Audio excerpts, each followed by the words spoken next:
Jake Sullivan looks flushed and his jaw is clenched. Across from President Joe Biden's national security advisor, over a row of ferns at a matching table draped in blue cloth, sits China's senior foreign affairs official Yang Jiechi, his mouth frozen in a sanguine smile. The official photograph released by China's state-run news agency of the two men sitting face-to-face on March 14 in Rome is a snapshot of how Beijing wants to be seen at this moment as China's sometime ally Russia continues its deadly invasion of Ukraine, as a confident, emerging power facing a frustrated and worried United States. The reality is more complicated. Russia's President Vladimir Putin is hoping China's leader Xi Jinping will see Russia's invasion of Ukraine as another step forward for the two countries' broader effort to push back against the world's democracies. Russia is courting China's support of its assault on Ukraine and hopes China will prop up Moscow's faltering economy battered by sanctions. But if China further backs Russia's aggression with significant monetary help or, even more unsettling, weapons, the blowback from the US and European countries could threaten China's long-term effort to rise as the dominant global power. What China decides to do about Russia's needs could mark a turning point in both the war in Ukraine and US-China relations, and the outcome of China's choice will define what a new global order looks like. Will China continue to try to reshape the current global economy in its image by participating in it? Or will China join Russia behind a new Iron Curtain of sanctions, cut off from the US and Europe and left to navigate a new monetary system and trading framework? This is really a crucial moment and potentially a turning point, says Bonnie Glaser, director of the Asia program at the German Marshall Fund of the United States. They really are siding with the Russians. They are more closely aligned with the Russians than they've ever been. China and Russia have occasionally had a strained relationship over the past several decades.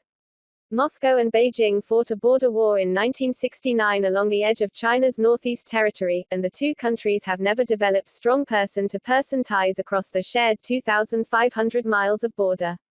As China has risen in global influence, Russia's leadership have resented the prospect of becoming a client state of Beijing.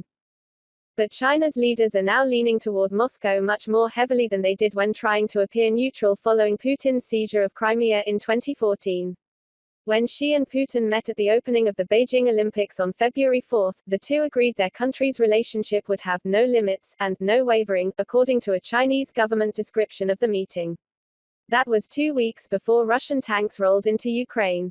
This has presented the Biden administration with a delicate and growing challenge in how to talk to China about its assistance to Russia.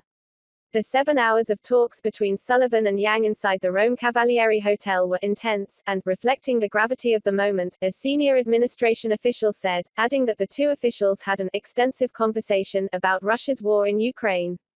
Sullivan made it clear that the US and European allies would consider cutting off Chinese financial institutions involved in backing Russia's war financially, said a person familiar with the discussions.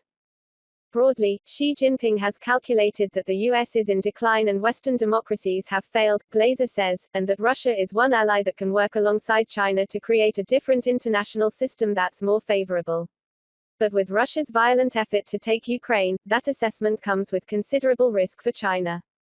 If Russia emerges weaker from its war in Ukraine, and China backed it, China could suffer major economic backlash. China relies heavily on its trading relationships with European countries and has worked hard to prevent Europe from restricting trade. That would be huge, if China ends up with a vast amount of countries around the world that are aligned against it because it has sided with Russia, Glaser says. Convincing European powers to punish China could be a tall order for President Biden, who's had to work hard to convince Europe to limit its financial and energy ties to Russia. Biden is set to travel to Europe next week to meet with NATO allies, and China's degree of support for Russia will surely come up in those meetings. US officials want to prepare allies for how to respond if China begins contributing more financially or militarily to Russia. Meanwhile, Xi showed the importance he puts on keeping lines of communication open with European powers when he joined a video call with French President Emmanuel Macron and German Chancellor Olaf Scholz on March 8 to talk about the war in Ukraine. This moment has put on a collision course two competing objectives of China's foreign policy, says David Shulman, a former senior U.S. intelligence analyst on East Asia.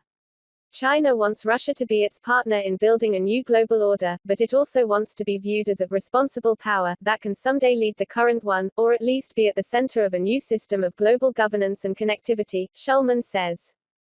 If China provides Russia with drones, surface-to-air missiles, or other weapons, it would very clearly demonstrate that we have a break in what we expected out of the world order, Shulman says.